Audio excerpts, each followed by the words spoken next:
There is also another way of how we can get access to the authentication state. Instead of manually calling the function to receive this logged in variable, we can leverage auth state component.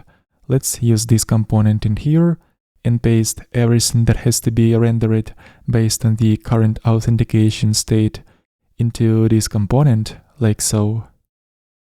In here we're gonna leverage so-called scoped slots, and for that let's use the slot directive. This auth state component exposes some data which we can destructure in here, such as logged in variable as well as clear function. This function is going to be used later on to log users out. We can also simplify this part of the template. Instead of using the if directive on the template tag, we can use it directly on this li element, like so.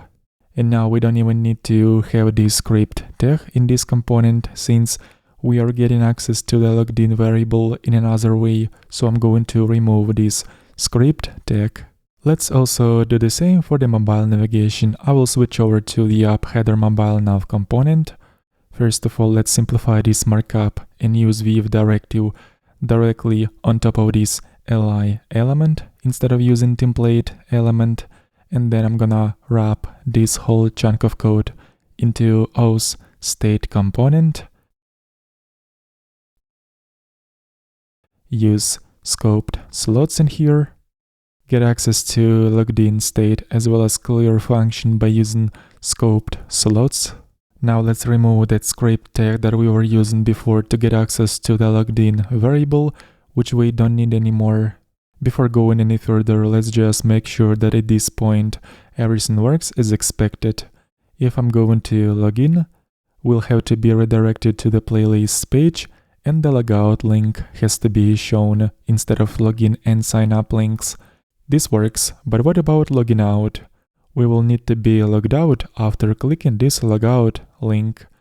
I'm going to use the clear function that we have previously obtained by using scoped slots and use this function as a handler for the click event on this logout link, like so. And that's all what we have to do to be able to log out.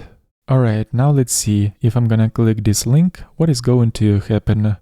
Right away we're seeing that login and sign up links show up. And if we'll take a look at the network tab and see what HTTP requests has been executed, in here we're gonna see this session request, and this request was sent the moment we have clicked logout link, and we have received successful response from this endpoint, which means the user is logged out. And I also prefer that when hovering over this logout link, the cursor has to be changed. So let's jump back to the editor, and I'm going to assign one class to this logout link, which is cursor pointer, so that the cursor will be changed to the hand icon when hovering over this logout link. And the only thing that is left to do in here is to apply the same changes to the mobile navigation. So in here we're going to use the same cursor pointer class for this logout link, and what's most important is to register the click handler and assign clear function as a handler for this event, so that we'll be able to log users out after clicking this link in mobile navigation. Let's test this out. I'm gonna activate mobile view and click this link. And there we go, login and sign up links appear right away. And in the network tab, we're seeing that session request has been sent and we have received successful logout response.